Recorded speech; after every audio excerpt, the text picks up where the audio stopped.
Do you ever find yourself wondering what to do with small stamps?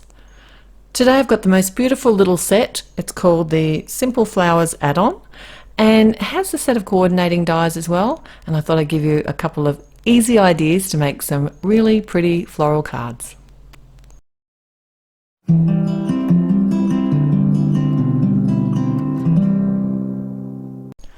Welcome back. It's time for another take two with Therese, and I've got this beautiful little stamp set, and I know that some people get a little bit intimidated with these little stamp sets and struggle to get ideas, so I thought I'd share two different cards with you today using the same products and just give you some tips along the way.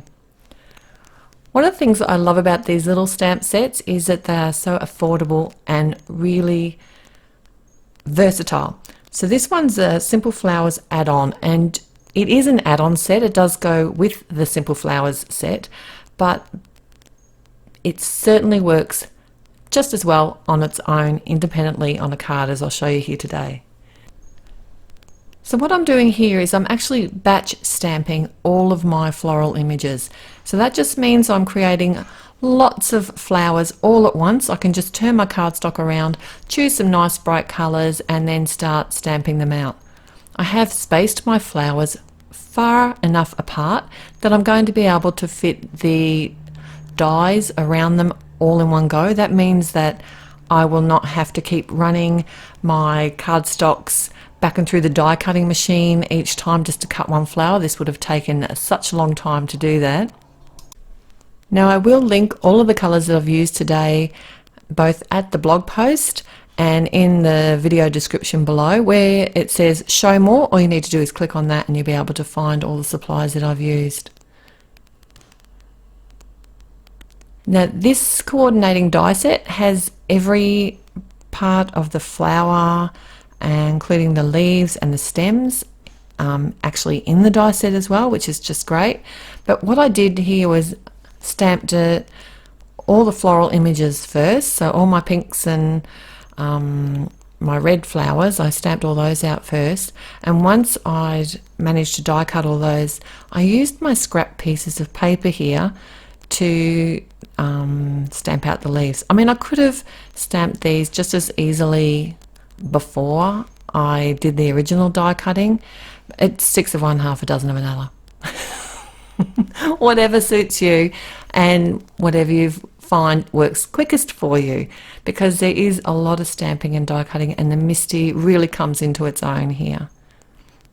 I chose some nice bright greens as well. You might have noticed that I've gone very bright and cheerful today. I just felt like I was in need of a bit of cheer, and these colours really do make me happy. Anything, you probably already know that. Bright colours always make me happy. Now there's a few different ways that I like to use smaller stamps. Obviously a really clean and simple design works really well. Another thing, which I'm going to show you today, another thing is to create patterns in a background, and I did consider doing that today as well, but I then decided that it'd be fun to make a wreath.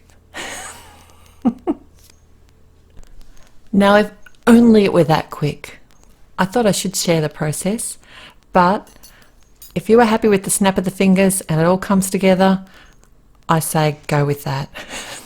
I've got a background panel here. I wanted to create like a pale teal colour, and I didn't have any cardstock to match, and I've got the Altenew ink blending tool here, and there was no way before I had this tool that I would have been able to get this smooth a background. No, and this is on Nina. It's the 80-pound Nina cardstock, and the colours I used there were the Dewdrops and the Aqualicious.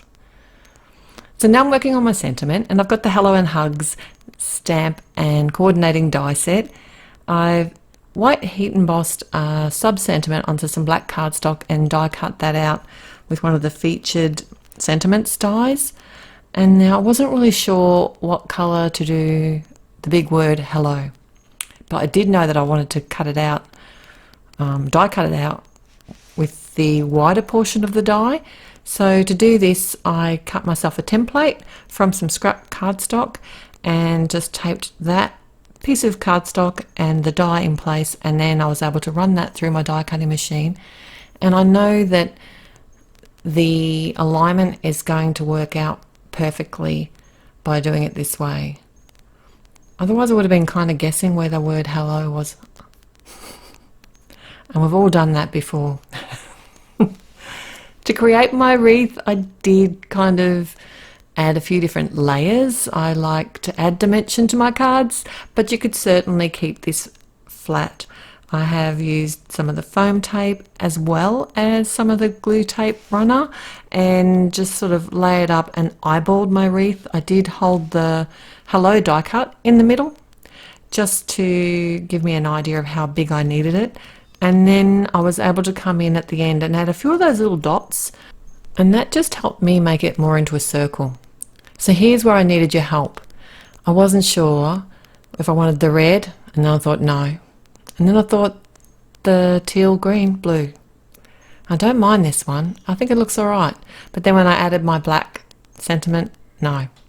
So I chose the black in the end, but I'd like to know which one you liked the best. Was it the black one, or should I have stuck with the green and maybe changed my sentiment, my sub-sentiment, to white cardstock? Anyway, let me know in the comments below what you think. What looked best? Because when in doubt, I will always go for the black sentiment, and I have been trying not to do that so much lately. But it is only paper. I can always make another one. And I popped up both this and the sub-sentiment with the foam tape. So you wouldn't even know that that background cardstock was blended. It's so smooth. I'm very proud of it. My second card, which I think is an awesome way to use these small images on a card, is just to make a real clean and simple impact card. And I think this particular card style lends itself to, say, you know, like a save the date card, or even a wedding card, or thank you, a simple thank you. Just because to me it kind of ended up looking a bit like a bouquet. And I did add some dimension here, but not a lot.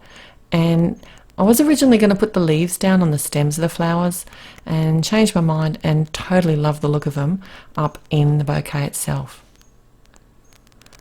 I added a simple sentiment just with some Obsidian black ink, held my breath and stamped it out on a block.